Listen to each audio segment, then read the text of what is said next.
বিহুলৈ আৰু বেছিদিন নাই তেনেকুৱাতেই হঠাতে আহিলে অভিনেতা দীপজ্যোতি কেওটৰ খবৰবোৰ এনেকৈ আহে মানুহৰ।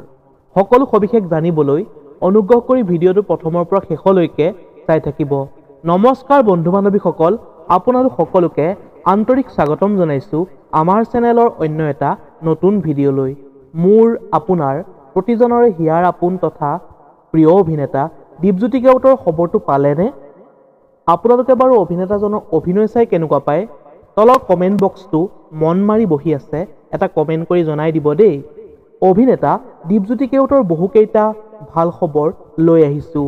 আমাৰ সকলোৰে প্ৰিয় অভিনেতা দীপজ্যোতি কেওটে জনাইছে যে তেওঁৰ বহাগ বিহুৰ সময়ত কেইবাটাও মিউজিক ভিডিঅ' মুক্তি পাব আৰু প্ৰতিটো বহাগত যিদৰে জনপ্ৰিয় অভিনেতা দীপজ্যোতি কেওটক বিহু মঞ্চত কৌতুক অভিনয় তথা অনুষ্ঠান কৰি থকা দেখা পায়, এইবাৰো সাজু হৈছে এসময়ৰ বেহাৰবাৰীৰ মোহন আৰু বৰ্তমান অসমৰ জনপ্ৰিয় ৰং চেনেলৰ জনপ্ৰিয় ধাৰাবাহিক বিয়লিৰ বৃন্দাবনৰ গোপাল।